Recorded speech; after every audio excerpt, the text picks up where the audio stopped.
Good morning. Welcome to the First Unitarian Church in Salt Lake. Thank you so much, Junior Choir. You are always so fantastic. You know, no matter how dreary it is outside, you always pick up our spirits inside. How do you do it? I'd love to know the trick. Because you sing. Singing does, yeah.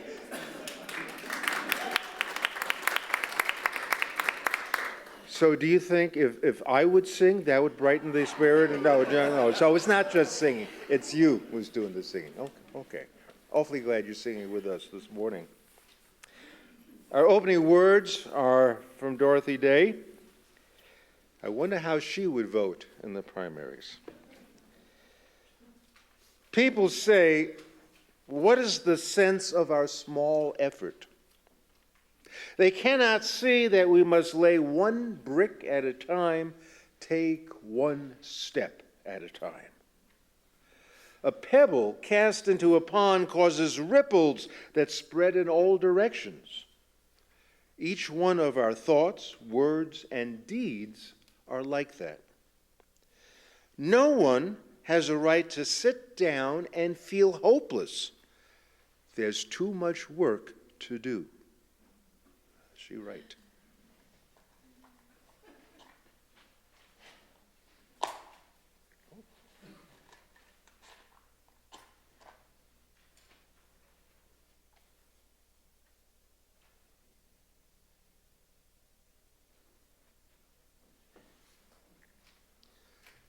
Symbol of light and of knowledge, symbol of warmth and freedom.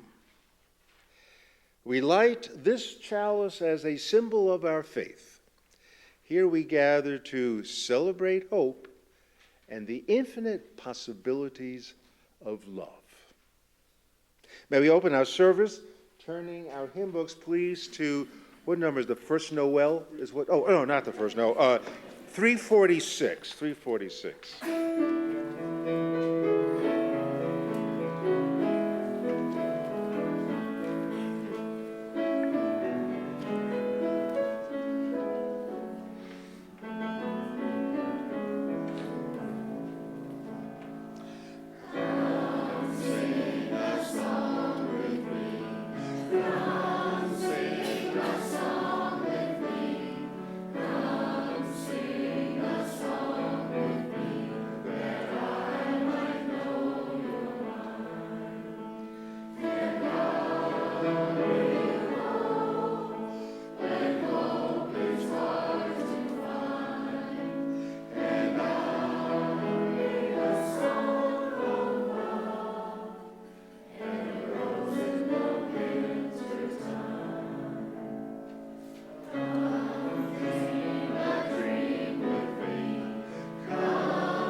I do have a little cough today.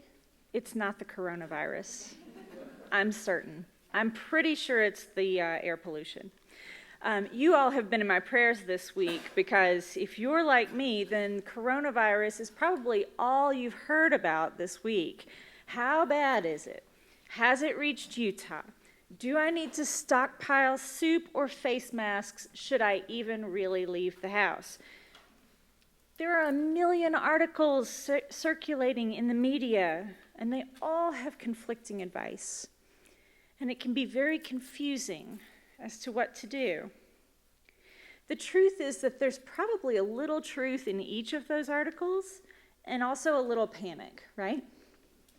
I think the best plan of action is going to look different for everyone, depending on your age and your health, the resources you have available, and the ease with which you can access those resources. But this much I know is true. These are the times that church was made for. The church is made for people to take care of each other when we're under the weather or in times of crisis, when we're feeling confused and scared.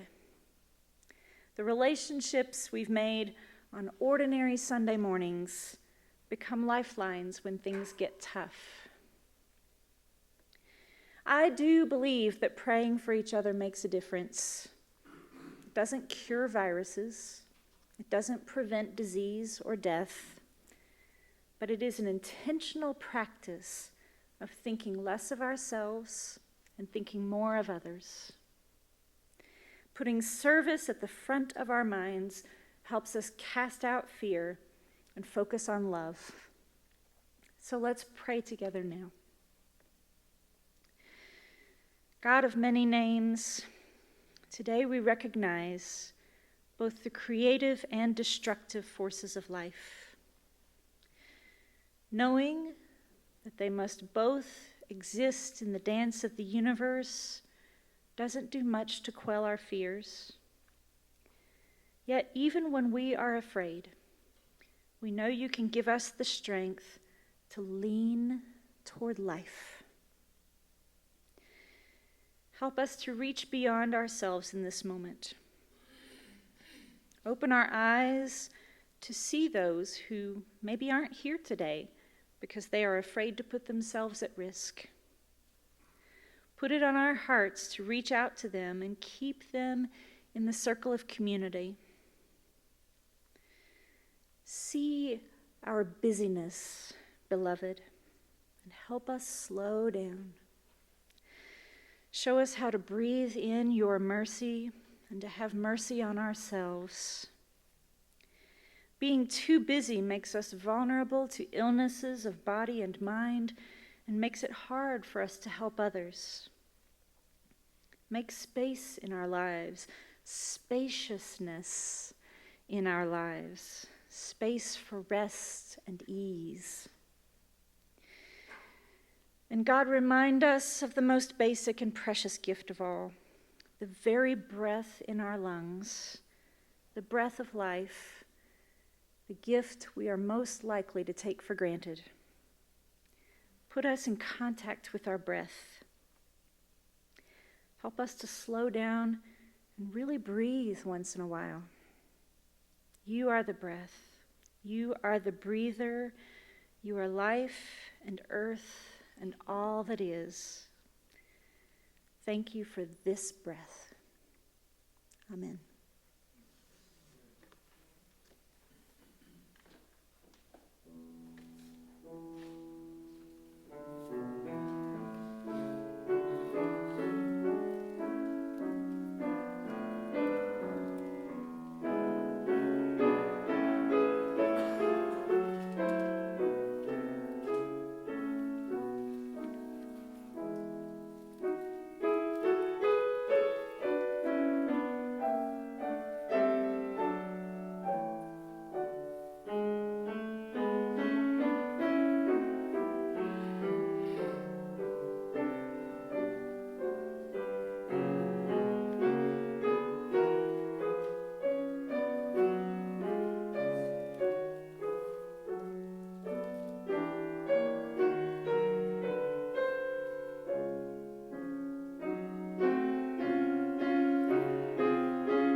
So our reading this morning is from Pema Chodron, who is one of the great leaders today in the Tibetan Buddhist movement. She wrote a piece called Does It Matter?, which happens to be the title of the sermon today. What a coincidence. I don't know how that happened, but it happened. She starts off by saying, sometimes we catch ourselves about to do something that doesn't quite feel right. We're about to react habitually, and we feel a tinge of misgiving or queasiness. At such times, we may avoid a lot of trouble by asking ourselves a simple question: does it matter? For instance, when I'm about to send a harsh or slanderous email, does it matter? Does it matter to me? Does it matter to others? When I'm about to take something that's not offered, does it matter? Does it make any difference, even if no one finds out? When I eat the last piece or throw the can out the window or glare at someone, does it matter? What are the consequences of my behavior? Am I causing harm to myself or others? If I go off on someone, does it matter? If I then feel justified in doing so, does it matter? Does it matter if I apologize? What drama will be set in motion by these words or this act? Will they have any larger impact on the world? Now, these questions are closely related to one of the Buddha's main interests: how to lead a virtuous life. Every spiritual tradition is concerned with virtue. But what does virtue mean? Is it the same as following a list of do's and don'ts? Does a virtuous person have to be a goody-goody? Is it necessary to be dogmatic, rigid, and smug? Or is there room to be playful, spontaneous, and relaxed? Is it possible to enjoy life while at the same time being virtuous? Well, like many spiritual traditions, the Dharma has lists of positive and negative actions. Buddhists are encouraged to commit to some basic precepts, such as not to kill, steal, or lie. And members of the monastic community, such as myself, have much longer lists of rules to follow. But the Buddha didn't establish these rules merely for people to conform to outer codes of behavior.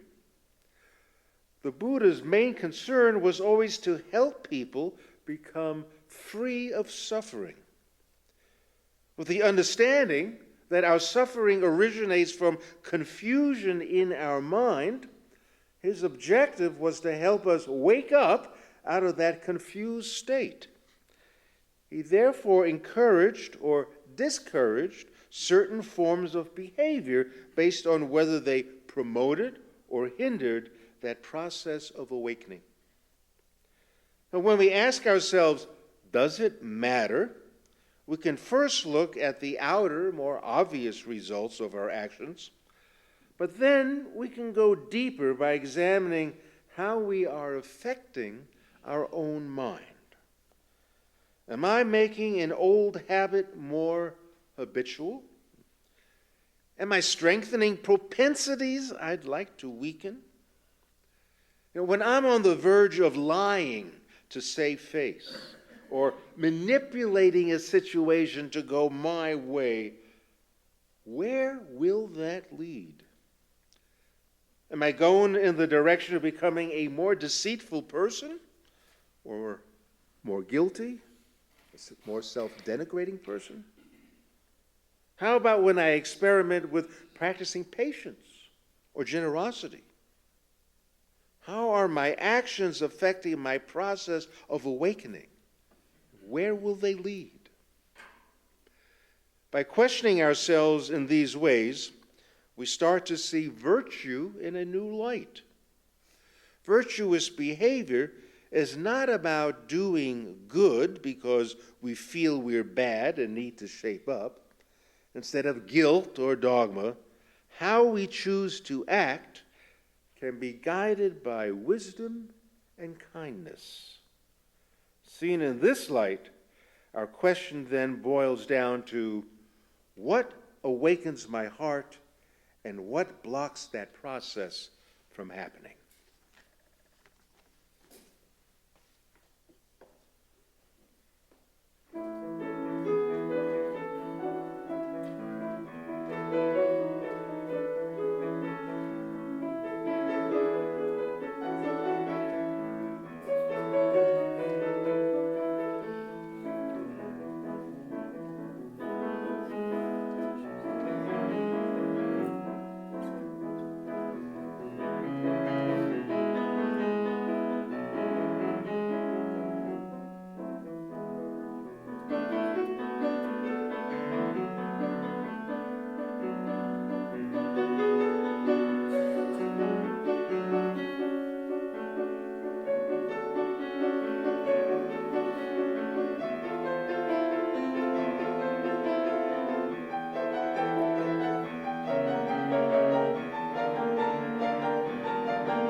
I sometimes ask myself, if we skip the announcements, would it matter?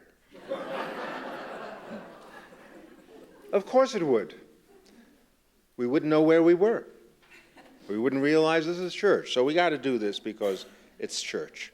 So just a couple of announcements following the fact that I really hope you all take a moment to look at all the really important announcements in the order's service. Again, an indication of just how active and involved our church community is in so many different ways on so many different levels. Let me just call to your attention just a couple of things. One is tomorrow, Family Fun Night. This is a chance for young families to get together at 6:15 for a communal dinner. And food is provided. You just bring yourselves. And after having dinner together, then tomorrow there's going to be just an evening full of intergenerational games. It's going to be a lot of fun. And so if you have a chance, you got some young kids and you want to get to know some other young families, that's the time to do it. Tomorrow, 6:15, right inside Elliott Hall. Also want you to realize that in 2 weeks, 2 Sundays from now, we're going to have a very special Sunday worship program. It is our Celebration Sunday. It is the kickoff to our pledge drive, and we always do, we kind of pull out the stops. Let's make it feel extra special, and we have a wonderful speaker by the name of Kathleen McTeague, the Reverend Kathleen McTeague, who works for the Unitarian Universalist Service Committee, and she'll be coming out here to Salt Lake from Boston and acquaint us with a lot of the astounding social justice work done internationally by Unitarian Universalists. And it's a wonderful way for all of us to kind of plug in our hard social justice work on a more global network, in a sense. So it'll be very well, it'll be a lot of fun, and we're going to learn a whole lot of stuff about Unitarian Universalism's work in Central America. They really focus on Central America quite a bit, including Honduras. Please note that on the 21st, there will be a spring equinox potluck, and this is for everyone. Young families, old families, in-between families, come together and celebrate the first day of spring. And I tell you, I feel a real urge to celebrate that first day of spring right now. So yeah, please put that on your calendar, as well as a reminder that on April the 5th, we'll have a child dedication ceremony. So if you're planning to have a baby between now and April 5th, let Amanda know or let me know, and we will help celebrate and welcome that child to the world. Also, if you have children who might be a little bit older than newborns and they have not been dedicated, talk to Amanda or to me. The offering will now gratefully be received, a chance to greet one another and bid each other a fine good morning.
Do you suppose that anyone actually desires to be on the wrong side of history?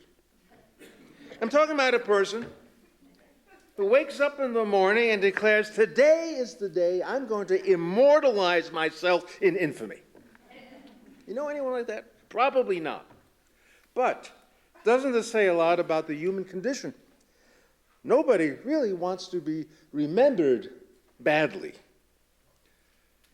Yet how much consideration is given to our actions, decisions, and choices we make today affecting the world of tomorrow? And then how will tomorrow's world remember us? Consider those who worked in the American slave trade. Shippers, auctioneers, plantation overseers, the whole collective of people who brutalized and sometimes killed black slaves. Well, they most likely considered themselves normal people trying to make a living, or as W.E.B. Du Bois reflected on the brutality white people inflicted on the plantations, they were one with their age.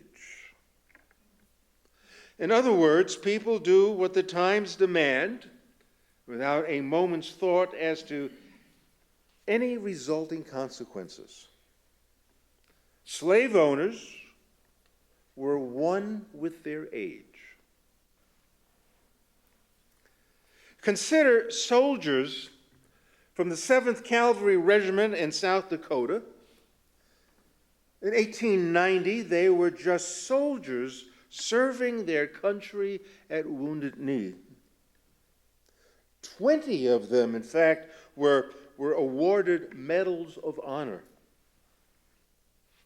Yet today, few people can bear the thought of the unconscionable extermination of 300 Sioux Indians at Wounded Knee. More than a century after the fact, the cavalry wound up on the wrong side of history. And they probably never could have imagined their disreputable place in history. They were simply one with their age. Consider the 4 New York City undercover cops who in 1969 raided the Stonewall Inn in Greenwich Village. They were just doing their jobs. They thought they were just going to throw some gay guys in a paddy wagon, ho-hum, another day at the office. They never figured their quotidian homophobia would radicalize the LGBTQ movement, nor that they would be judged so harshly in today's contemporary era. Think about all the people who wound up on the wrong side of history. There are quite a few. From the Pharaoh in Egypt to Caesar Augustus to the innkeeper, who I always felt kind of sorry for. The unnamed guy in the Gospels who told a pregnant Mary there was no room at the inn. I felt, how was he to know? I've always felt sorry for him. When we consider all the despots in history, all the injustices committed in the name of Christ or in the name of white supremacy, the hatred unleashed and the populations who suffered as a result, history somehow becomes the final arbiter of our actions. Now, you may or may not believe that one day you will be judged by God. And of course, you think that you can come up with a pretty good argument to defend yourself if you ever come up against the Almighty. You can state a good case for what you did. But history? No. History will judge you without any reservations. But what if you're just one with the age? Making a living as best you can, as they say, just going with the flow. What if you were ordered to act unlawfully? What if you were ordered to massacre Sioux Indians at Wounded Knee? If you were ordered to arrest the patrons of the Stonewall Inn? If you were ordered to stop and frisk black and brown young men?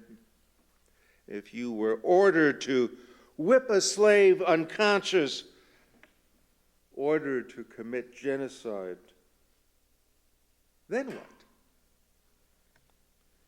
After all, it wasn't necessarily your idea. You were a mere pawn in the brutality of it all.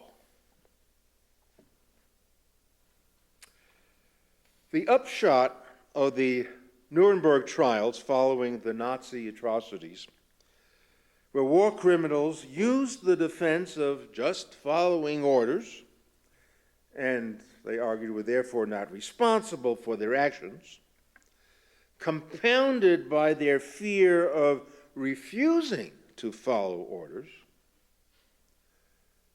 The outcome of that trial, the lesson to be learned for all humankind, was that following an unlawful law is not a valid defense. Now, even if a government or a supervisor or commanding officer orders you to act criminally, a moral choice always stands before you as a possibility. That was the outcome of the Nuremberg trials. A moral choice always stands before you as a possibility. The decision to execute a large number of Nazi officers who were just following orders during the Nazi regime rested on the assumption that truth must temper power. In other words, you should know what is right, even in the face of enormous power, a machine that just rolls over rules and laws and human decency. To say you are merely one with the age in which you live is not a legitimate claim. You know, there's even a theological implication that there are rules that God wants us to follow in this world, independent of any immoral actions that another person may demand us to perform. These transcendent rules of right behavior supersede any rules handed down from the top of a chain of command. The verdict at Nuremberg was interpreted in a way that indicated that we are evaluated by how we choose to act. It is assumed then that we pay loyalty to a higher moral awareness than to those who command us to act in unlawful ways. In other words, we should know the inhumane measures of our actions despite having them imposed upon us by a person higher up on the ladder of authority. We are still in a position of unleashing power over an oppressed people who suffer unnecessarily as a result. And this kind of action violates the rule of moral conduct. So as we heard in our reading this morning, a moral life, a virtuous life, far exceeds adhering to a simple list of do's and don'ts. All spiritual traditions expect more than conformity to outer codes of behavior. There's also an internal spiritual wisdom, a spiritual wisdom that guides us in anticipating the moral or immoral implications of our actions. We are inescapably tied to cause and effect, action and reaction, where we realize, our present circumstances are the result of our past actions. We do not exist in a vacuum. There are consequences linked to the choices we have made. Our present choices make predicting tomorrow pretty easy.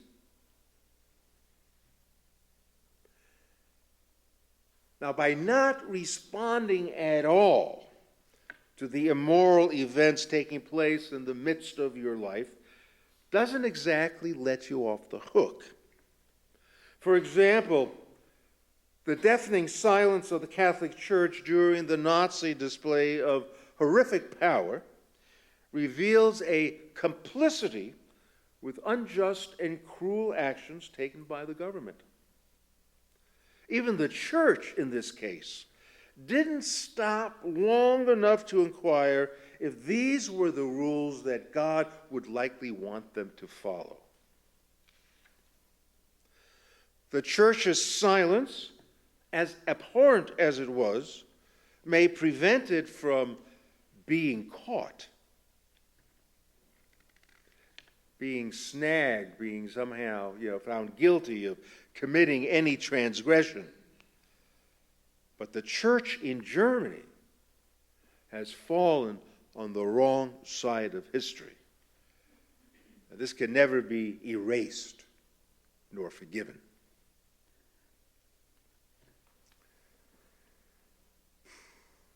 We find ourselves today in a nation facing tremendous moral and political crises. Our president follows the dictates of white supremacy. He has cast thousands of brown people in cages and separated children, separated the brown babies from their families. His base is as worshipful of him as was the German folk adoring their Führer. In both cases, the dream of producing a master race stood at the core of their value system. The Nazi Party of the 30s and 40s was every bit in lockstep with their leader as the Republican Party is today. Our Republican legislators may be fearful of independent thinking, that is to say, fearful of moral thinking. They seemingly relish their power and turn a deaf ear to a larger and greater truth. And so the majority party in the U.S. Senate quietly pursues avenues so fiercely detrimental to human dignity and environmental integrity by obeying, without question, obeying the orders from their despotic commander-in-chief. We witness the dismantling of our once proud democracy almost daily, and the number of firings and forced resignations of career civil servants. The new normal is that a mere shred of doubt expressed towards the veracity of this president's narrative of history, events, even constitutional law, even in the face of sworn testimony, offering mountains of evidence that wrongdoing took place. This is met with white nationalist hellfire. The revenge list is long, poisonous, and terrifying. A few weeks ago, in the midst of the Senate complicity during the impeachment trial, denying evidence and witnesses from ever appearing before the court, Mitt Romney revealed that it was possible to speak truth to power. And what was so interesting, I thought, was that he offered that it was his religious teachings that ultimately influenced his decision. This then would follow the principle that a moral choice always stands before us. And we can tap into a wisdom that transcends the fear of acting independently. The silence expressed by our governing body is shameful. I call it shameful because it corrodes the foundation upon which our democracy rests, namely a balance of power. The Department of Justice, which has historically served as a safeguard to our democracy, has now also surrendered to the wiles of the president.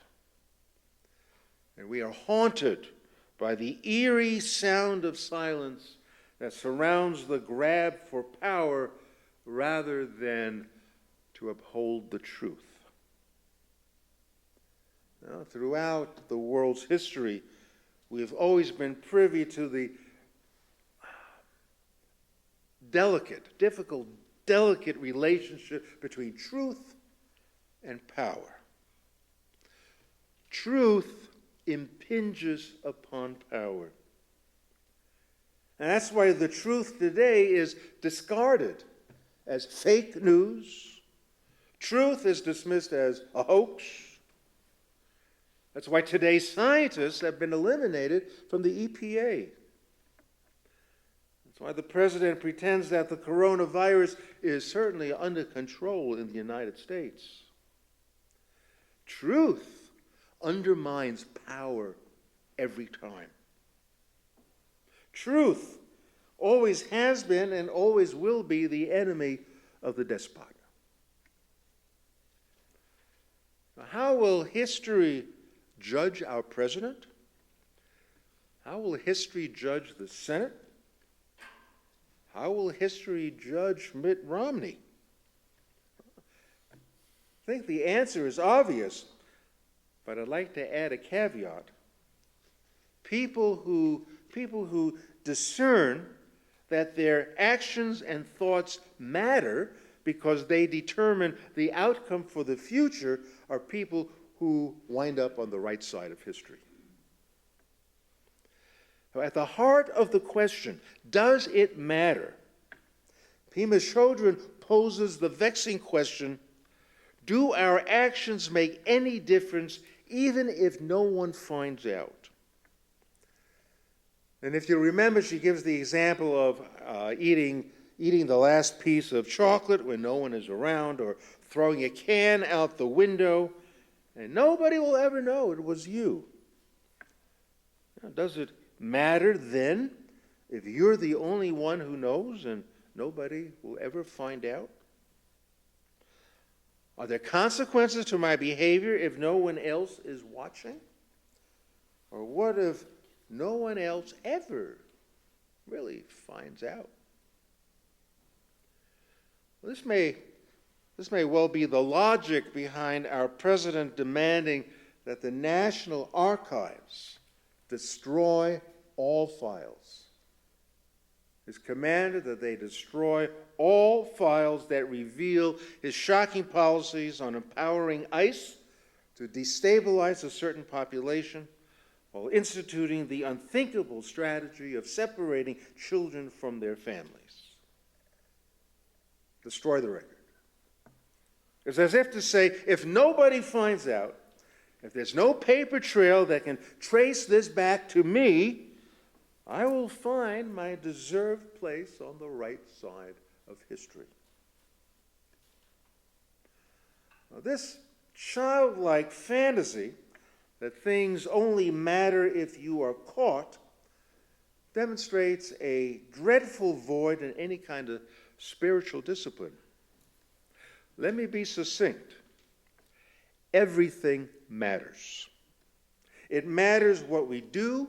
It matters what we say. It even matters what we think. Everything counts. This is not a new concept. The Buddhists called it karma. Christians refer to Galatians 5, where it says, "Be not deceived, for whatever a man soweth, that shall he also reap." I love the warning, be not deceived. The personal consequences of one's actions are in proportion to the good and bad intentions towards others. There's a reminder in virtually every spiritual tradition that the future is not yet written. The future becomes the new reality as determined by our actions and intentions today, right? The future isn't written yet, but we're writing it by our actions and intentions right now. Now, this is not about whether or not we are caught doing wrong. If we ask ourselves in a fully awakened manner, does it matter? we realize how connected we are to the rest of the world. When we realize there are repercussions to everything we do, say, and think, from our choosing greed, to pursuing aggression, to remaining silent in threatening times, we add to the tremendous burdens that our children will carry in the future. The Buddhists have a simple saying. In fact, everything they say is always so simple, which is why I love them. They say, just kind of catch this image. Falling drops of water fill a large container. Falling drops of water fill a large container. Bit by bit, stopping regulations on drilling and fracking, permitting industrial waste to enter our waterways, a lie here and a lie there that diminishes truth, an executive order here and there that makes the playing field even more uneven between rich and poor, black and white. And you know what? Soon that container is full. And the morrow gets defined by the authoritarian actions and intentions of today. May I reiterate, because I feel it's worth repeating, does it matter implies we always have a choice in how we respond. It's the challenging times that give us the greatest opportunity for change because the stakes of what's at risk move ever so more clearly into focus.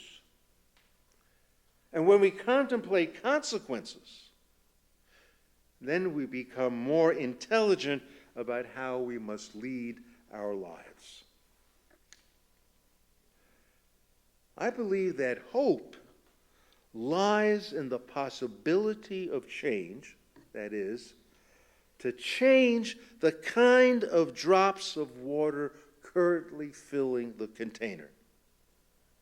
Hope lies in waking up to how the fields are being sown for tomorrow's harvest. And when we are motivated to end our silence, end our proclivity towards serving the self, we can then begin embracing a world of human and environmental justice. We can accomplish that for our children because we must.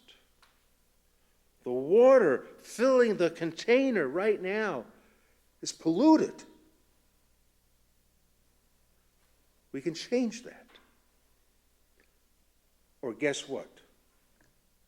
We'll all wind up on the wrong side of history. Why? For merely being one with our age.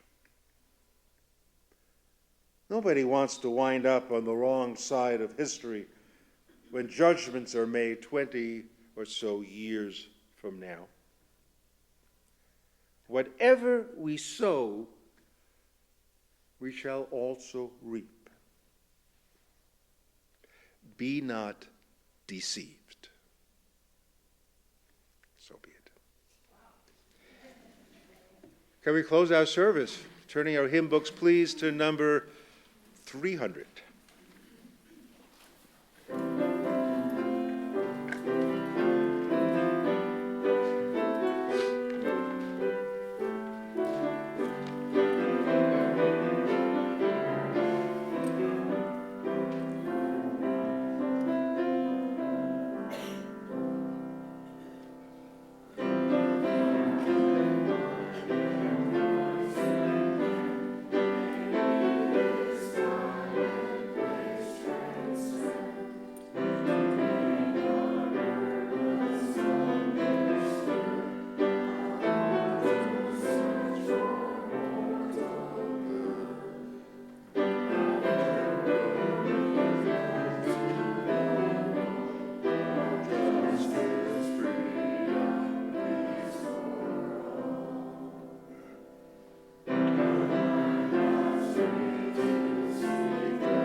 like to conclude with these words by my colleague Mark Morrison Reed. The central task of the religious community is to unveil the bonds that bind each to all. The religious community assures us that we are not struggling for justice on our own. Alone, our vision is too narrow to see all that must be seen, and our strength too limited to do all that must be done. Together, our vision widens and our strength is renewed. Amen.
Thank you, David.